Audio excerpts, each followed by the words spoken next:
Mendeskripsikan akuntansi sebagai sistem informasi, yang pertama adalah mengidentifikasi akuntansi sebagai sistem informasi melalui studi literatur. Kedua, mengklarifikasi tentang akuntansi sebagai sistem informasi.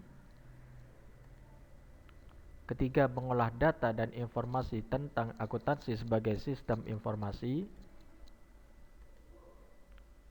Keempat, menganalisis tentang akuntansi sebagai sistem informasi. Kelima, menyimpulkan tentang akuntansi sebagai sistem informasi. 6. Menyajikan, mempresentasikan hasil penalaran tentang akuntansi sebagai sistem informasi melalui media lisan dan tulisan.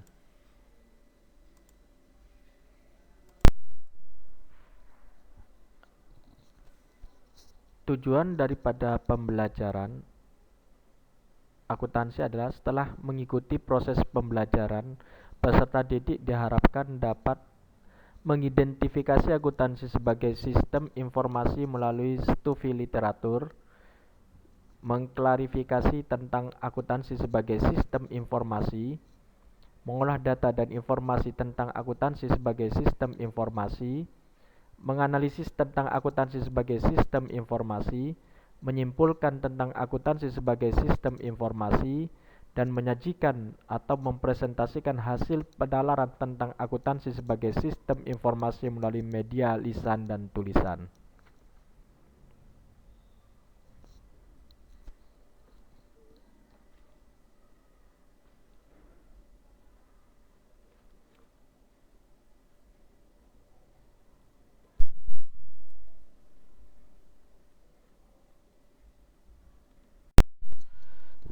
Materi pembelajaran akuntansi sebagai sistem informasi akuntansi antara lain adalah sejarah akuntansi, pengertian dan manfaat akuntansi, pemakai informasi akuntansi, prinsip dasar akuntansi, bidang-bidang akuntansi, profesi akuntan, etika profesi akuntan. Terkait sejarah akuntansi, pada dasarnya akuntansi berkembang dari sistem tata buku berpasangan atau kita sebut dengan double entry system yang pertama kali diperkenalkan di Italia pada tahun 1494. Seorang ahli ilmu pasti berbangsa Italia, Lucas Paciolo, yang menerbitkan buku berjudul Summa de Arithmetica Geometria Proportioni et Proportionalita. Pada salah satu bagian buku tersebut berisi tentang pengetahuan akuntansi dengan judul Tractatus de Computis et Scriptorio. Oleh karena Lucas Paciolo merupakan orang pertama yang menulis pengetahuan akuntansi, maka para penganutnya menamakannya sebagai Bapak Akuntansi atau The Father of Accounting. Sekitar pertengahan abad ke-18 sampai abad ke-19, setelah terjadi revolusi industri, muncul perkembangan di berbagai bidang, baik sosial, ekonomi maupun perdagangan. Nah, dari kejadian tersebut, definisi akuntansi. Akuntansi adalah seni pencatatan, penggolongan, peringkasan yang tepat dan dinyatakan dalam bentuk transaksi-transaksi dan kejadian-kejadian yang setidak-tidaknya bersifat keuangan dan penafsiran dari hasil-hasilnya. Definisi yang lain, definisi akuntansi menurut American Accounting Association adalah proses mengidentifikasikan, mengukur dan melaporkan informasi ekonomi untuk memungkinkan adanya penilaian dan keputusan yang jelas dan tegas bagi mereka yang menggunakan informasi. Manfaat akuntansi itu sendiri adalah informasi akuntansi yang disajikan dalam bentuk laporan keuangan memiliki kegunaan bagi berbagai pihak. Kegunaan tersebut diantaranya yaitu 1. Sebagai alat perencanaan pengendalian kegiatan perusahaan dan dasar pembuatan keputusan bagi pimpinan. Yang kedua adalah sebagai laporan yang dapat dipertanggungjawabkan kepada pihak di luar perusahaan.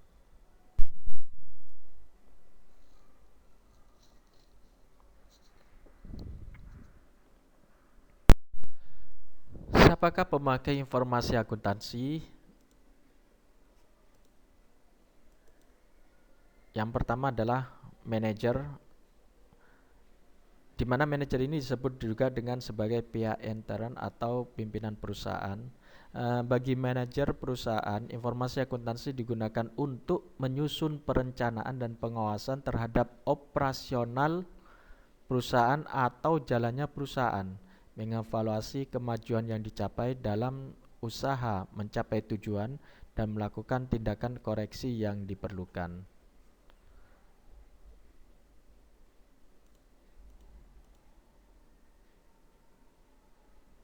Kemudian yang kedua adalah investor atau calon investor. Para investor melakukan penanaman modal dalam suatu perusahaan dengan tujuan untuk mendapatkan bagian laba. Investor atau calon investor memerlukan informasi akuntansi untuk membantu menentukan apakah harus membeli atau menjual investasi tersebut. Yang ketiga adalah para karyawan. Karyawan dan kelompok yang mewakili mereka membutuhkan informasi akuntansi untuk mengetahui stabilitas dan profitabilitas perusahaan. Selain itu, informasi akuntansi tersebut juga diperlukan untuk menilai kemampuan perusahaan dalam memberikan balas jasa berupa gaji, manfaat pensiun, dan pembukaan lapangan pekerjaan atau kebutuhan tenaga kerja.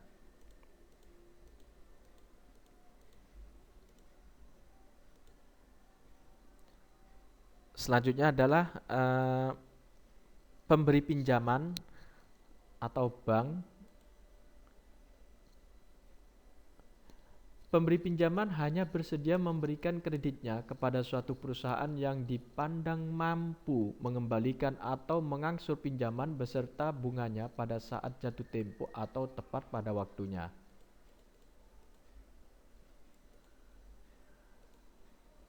Selanjutnya, pemasok atau kreditur lainnya.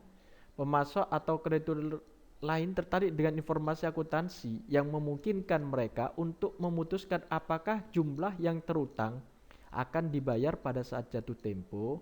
Kreditur usaha berkepentingan pada perusahaan dalam tenggang waktu yang lebih pendek daripada pemberi pinjaman, kecuali jika sebagai pelanggan utama mereka tergantung pada kelangsungan hidup perusahaan.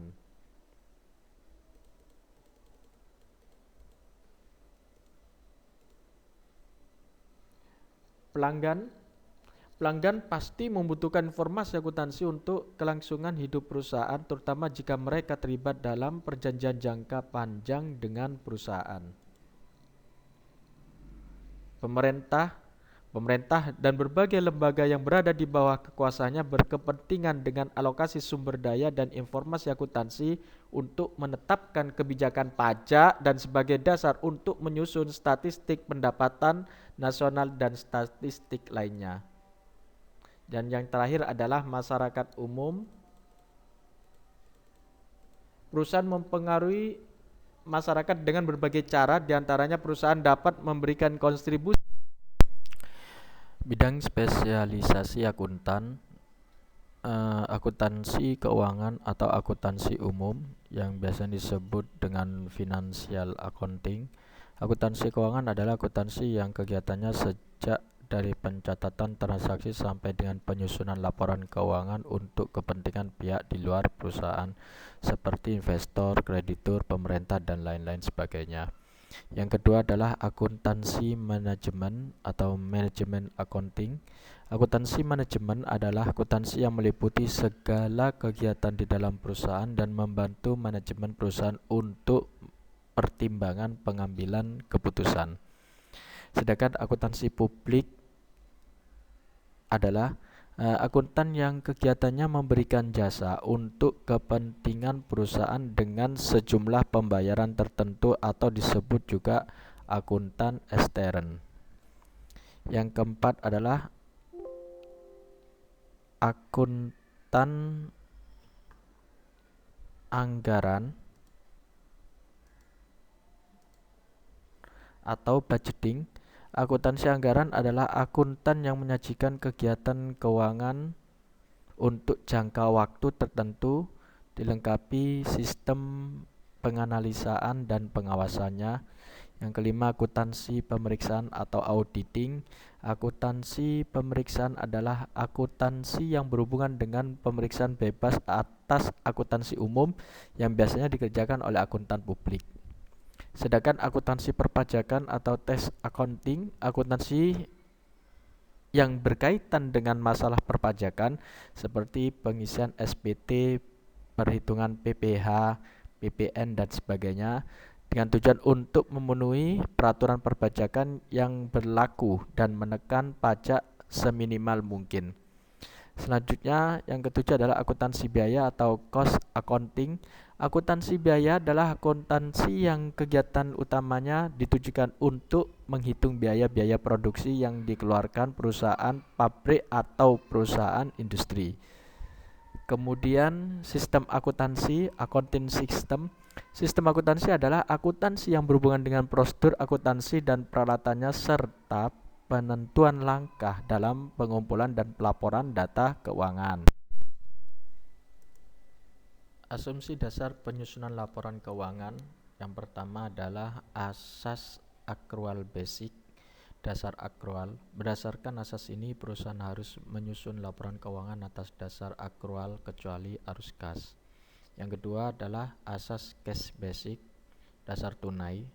Dasar tunai mempunyai maksud bahwa pendapatan dan biaya diakui pada saat penerimaan dan pengeluaran uang kas.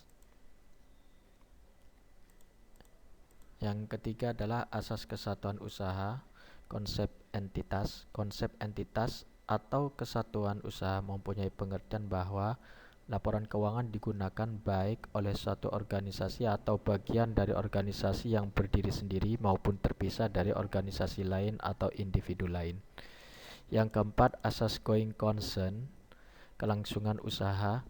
Konsep kesinambungan mempunyai maksud bahwa laporan keuangan dibuat oleh suatu unit ekonomi yang diasumsikan akan terus-menerus melanjutkan usahanya dan tidak akan dibubarkan.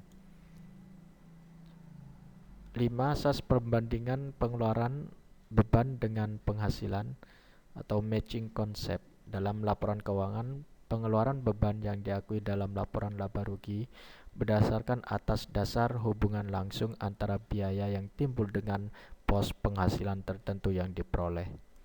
Yang keenam, asas harga perolehan cost. Asas ini menetapkan adapun bidang garapan atau profesi akuntansi, jabatan-jabatan dalam lapangan akuntansi dapat dikelompokkan dalam berbagai bidang berdasarkan lingkup kegiatan dan bidang garapannya. Profesi akuntansi adalah sebagai berikut. 1. Akuntan publik. Akuntan publik adalah akuntan yang kegiatannya memberikan jasa untuk kepentingan perusahaan dengan sejumlah pembayaran tertentu atau disebut juga akuntan ekstern. Yang kedua adalah akuntan pemerintah. Akuntan pemerintah adalah akuntan yang bekerja sebagai pemeriksa atau auditor untuk pemerintah atau negara. Ketiga adalah akuntan pendidik. Akuntan pendidik adalah akuntan yang bekerja sebagai pengajar atau dosen di perguruan tinggi. Yang keempat, akuntan intern atau akuntan perusahaan. Etika profesi akuntan. Etika profesional dalam praktek akuntan di Indonesia disebut dengan istilah kode etik yang dikeluarkan oleh organisasi profesi akuntan, yaitu Ikatan Akuntan Indonesia (IAI). Etika profesi seorang akuntan diperlukan untuk mengatur perilaku anggotanya dalam menjalankan praktik profesinya di masyarakat. Adapun etika profesi Ikatan Akuntan Indonesia pada prinsipnya sebagai berikut.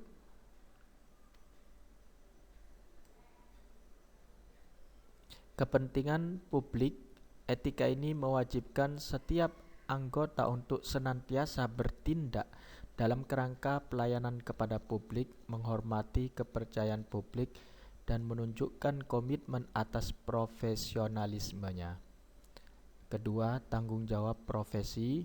Untuk menjalankan tanggung jawabnya secara profesional, setiap anggota harus senantiasa menggunakan pertimbangan moral dan profesional dalam semua kegiatan yang dilakukan. Ketiga, integritas.